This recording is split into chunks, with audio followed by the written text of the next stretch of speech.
All right, Grant. This is our top 10 villains or heroes in TV shows or movies. So my boy Mike Alexander reached out to me, and he was like, he's one of my good friends for a while, and I put him onto the podcast and stuff. Yeah. He's been listening. He was, and he hit me with a message, and he requested this one. So we're gonna do this one. We'll do this one for you, Mike. Yeah. If you guys have any other top 10 lists, bad or good, just hit them up, put it on, reply to the video or something. And We'll it don't have to be whatever. about video games. It can Yeah, be about it does not anything. have to be about video games. All right, Grant, you want to do your number 10? All This right, was before we get into it. This was a hard list, dude. It was. It really was. I mean, 'Cause, I'm think still of going to leave all people. villains and heroes in all TV shows and movies. I'm still going to leave people off. So you Yeah. know, I can hear people saying, "Oh God," but you know what I try to do is I try to keep. I'll explain. Never mind. Go All ahead. right, my number 10, Tobey Maguire, Spider-Man, the original. Nice. You want to do a runner up real quick or do that at the end? Yeah, I'll do. I do. Okay, I could do it right now. I'll do one. Yeah, just do runner up real quick. My number 11 or honorable mention, Patrick Stewart, Professor X. That's a good one. Yeah, He did really good in that. he did good because I mean, even before, like, it was funny. Somebody posted a picture from like 1995, and I commented. It was funny because I commented on it. They wanted, they were talking about a live action X-Men then, and Patrick Stewart was they were talking about him being Professor Xavier then. And everyone was on board with that. Yeah, yeah. And what's funny was they also talked about Gambit being Jean-Claude Van Damme. I was like,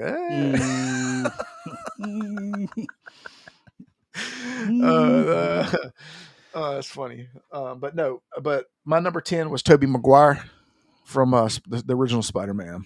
Yeah. Honestly, those still are my favorite.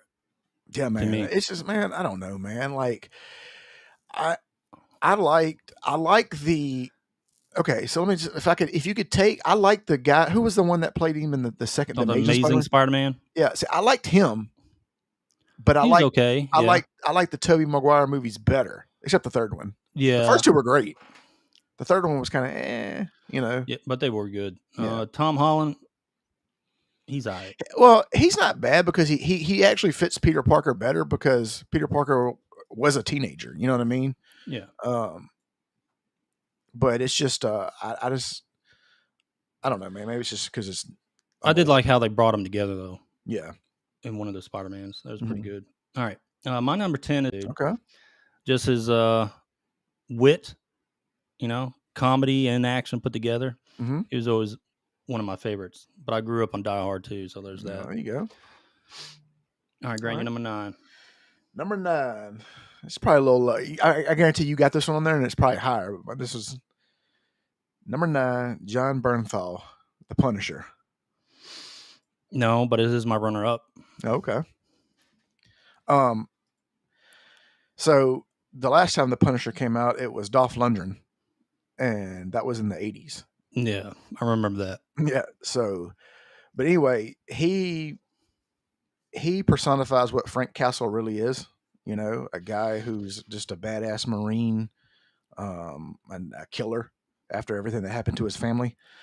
And he portrayed that role very well. I mean, he just knocked it out of the park, dude. Yeah, he made the role make sense. Correct. Like who the Punisher would be. Mm-hmm. Like if you want to put a real life perspective on the Punisher, that's kind of who he would be. Yeah.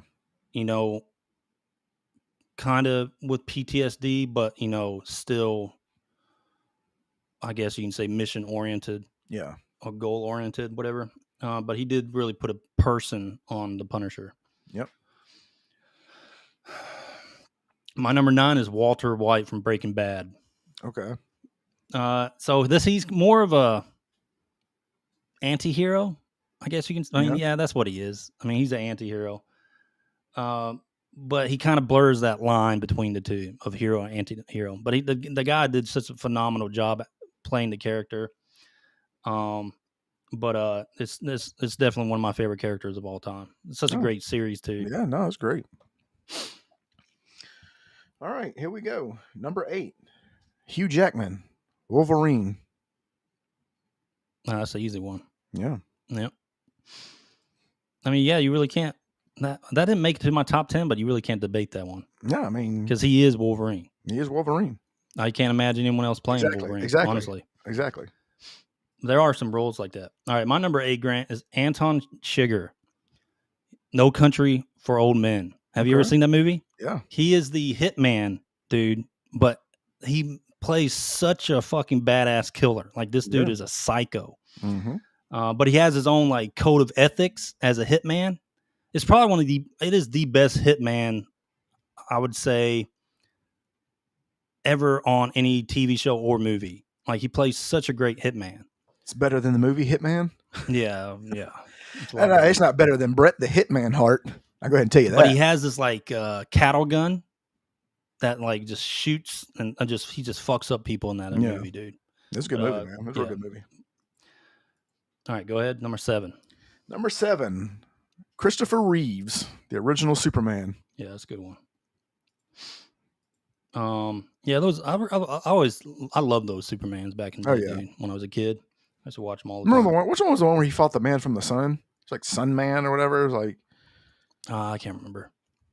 It's been forever since I've seen those movies, but I did grow up on him. Yeah. Like, he was always Superman. He's always will always be Superman in my eyes. Oh, all right, my number 7, Grant, Hannibal Lecter. Okay. From Silence of the Lambs. Mm-hmm. And all the other movies that he played in, like the what was it, Dragon or something like that, and the other one. Like, he was always awesome in those movies. But yeah, Hannibal Lecter, dude, just that intelligent, like, hello, Clarice, listen to classical music and being polite sometimes, most of the time, and then he's a complete like fucking. He was a genius, though, wasn't he? Wasn't he like a genius? Yeah, he was a genius. Mm-hmm. And he also, like in some of the other movies, he helped them catch the next guy and stuff like that. But Hannibal Lecter is definitely my top one. Go ahead. All right, here we go. Number 6, Charlie Cox, Daredevil. Yeah, that's good. Some would probably put, who was the guy that played Daredevil, the first one? Talking about Ben Affleck? No, I'm just playing. You wouldn't put him there. That was a terrible movie. Didn't he play he played Daredevil? Yes, horrible, dude. It was an awful movie. The movie was awful. So we're glad like he didn't exist. So there's only been one Daredevil, and it's Charlie Cox. Yeah. The reason I put him there is because not only is that because that's one of the best shows that's been on Netflix, and I gotta hope they don't mess it up. It is.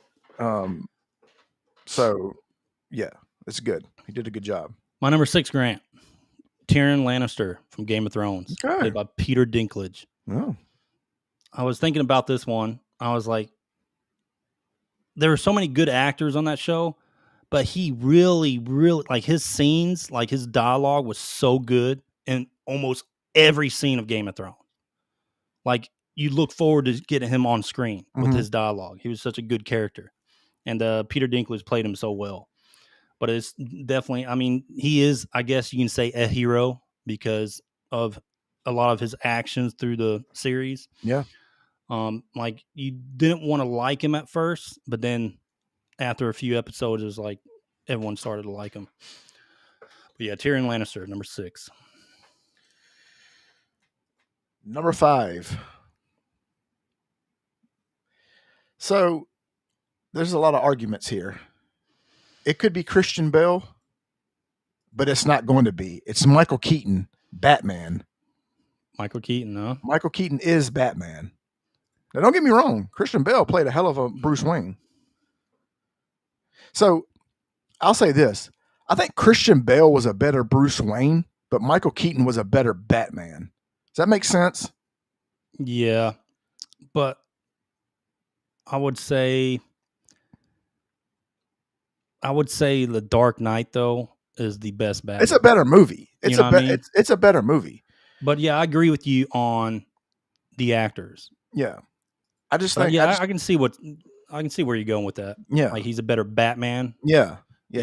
And maybe it's just because the Tim Burton movies were more action oriented and less, less drama filled. You know what I mean? Yeah. All right, Grant. What is this, number 5? Number 5. Okay. My number 5 is Kingpin, William Fisk, Vincent D'Onofrio. No one can ever play Kingpin again. It's just like you said before. Like when it comes to even Superman or something like that, like Wilson Fisk, Vincent D'Onofrio, that is Kingpin. Yeah. And no one's going to, he's done such a phenomenal job in Daredevil. And it's the same thing you said about Daredevil, the actor for that. Yeah. But I mean, those two guys together. Is the new Daredevil going to have a lot of Kingpin in it? I heard it was. He's in it. Yeah, he's in it. Like as a main bad guy. That's good. But yeah, Vincent D'Onofrio, Kingpin. That's my number 5. Yep. Go ahead. 4. Number 4, brand new, Colin Farrell, the Penguin. Damn, look at you. He's on yours, isn't he? Heat. He's on yours, isn't he? Yeah, I got him a little bit higher up. Okay. So this transcend. First of all, the Penguin's the best show that's came out this year. For a show that only had one season. Now there are rumors that they probably could have another one. Who knows? But for a show that had one season, this man, you forget he played this role so well. You never in your life would have thought it was the Irish accented Colin Farrell. Yeah, I agree. From the way that he talked, from the way that he moved, I mean, besides the way that he looked, I mean, that's just, phenomenal. But he's Irish, and the fact that he sounded like he was from South Bronx, New York, with the heavy accent and how the way he moved, the way he walked, God, man, dude, phenomenal, just a phenomenal. The writing was so good in this show. Like people have been wanting another gangster TV show or movie or something. People have been wanting something like that ever since The Sopranos and stuff. Like they've had a few since then. But like the writing was so good in this show, I always forgot that this was a DC, correct? Like, DC, based on something in the DC universe. You know what I mean? Like that's how good the writing was, and how they brought you to like the Penguin, and then they were like, "That's the thing, man." Nope. The thing about it, it was so good at writing. Like you kind of wish that they would have just made him like a good guy and just took it away from Batman. Not even just made it its own story. You know what I mean? Like that's how good it was. Well, I mean, yeah, because you wanted him to succeed. You wanted him to take over Gotham. They built the story around him like he was helping the community. Correct. Like he really cared about that kid. It's kind of like I'm not saying he didn't, but it's kind of like if Batman would have showed up. His mother, and it was all this psycho shit going on. If Batman would have showed up, you probably would have been cheering for Batman to lose. Like that's how the middle of the that's what I'm saying. Yeah, it's so well done. Yeah. Okay, Grant, my number 4, Homelander. Okay. From The Boys. Perfect psycho, dude. Yeah, like they did that actor did such a great job.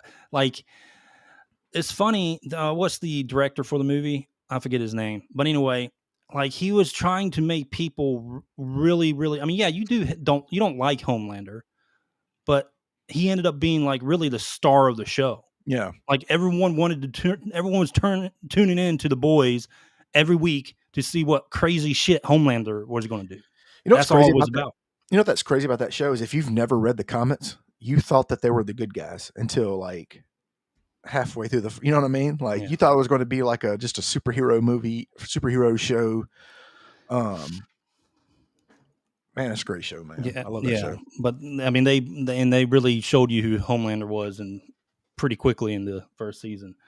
But yeah, that dude. I mean, this great villain. Probably one of the best. He's one of the top villains on TV right now. Yeah. Yeah. All right, Grant. Number 3, Vincent D'Onofrio, the Kingpin. I mean, what can you say, dude? I mean, you look at the guy. He made that role so good that you like the Penguin. Like, even though like he's an asshole, You talking about Kingpin? Yeah, Kingpin. Yeah. Like I actually like his character. Like I don't want him. I mean, I don't root for him to beat Daredevil, but I root for him to win. I don't know. It's weird, man. They brought in like, him fall in love with that woman for a while, and you kind of felt sympathetic to him. Yeah. You know what I mean? because it But showed then his they backstory. flipped him good too, just like the Penguin a lot of times. Yeah, But it's a lot of back and forth with him. yeah, But yeah, good pick. yeah. All right. My number 3, Grant, is Darth Vader, Okay, all right, one of the greatest villains of all time. of all time. And such iconic. He's iconic and was lived for, I mean, like for 40 plus years. Or, well, now it's been 50, right? 50 years almost. Hmm. Darth Vader being the iconic person. I mean, we're not going to talk about the sequel trilogy. I didn't Yeah. really like those. But when it came to Anakin, the beginning of his involvement into Darth Vader and then Darth Hmm. Vader himself in the originals, I mean, there's not much to say, man. He's the How most many? iconic, one of the most iconic characters of all time. And of course, we rest in peace, James Earl Jones. But I mean, how much of his lines were quoted throughout Oh history, yeah, like dude. in shows and I am your spoofs throughout. father. It's Yeah, probably one of the exactly, most famous lines ever. exactly. And show they've probably, I mean, they made Spaceballs. You know what I mean? I mean the show, and Rick Moranis played. Rick I Moranis mean, played. an entire Star Wars, besides, well, yeah, the sequel's playing to him too, but like entire Star Wars is about Anakin and Darth Vader, Yeah, and and it's a perfect, going from bad and going to the light at the yeah. end kind of story. Hmm. Especially in originals when Luke and him are talking at the end after Yeah. defeating Palpatine and all that stuff. Uh, but yeah, Darth Vader, definitely. All right, Grant, go ahead. Number 2, Robert Downey Jr., Tony Stark. I had him in my runner ups. I got you. Um, when it comes to the Avengers, or just that whole area, um, he is head and shoulders one the best actor, and he plays his character so well. Um, Iron Man was probably one of the first Marvel shows that was probably that really brought everything to the forefront. You know what I mean?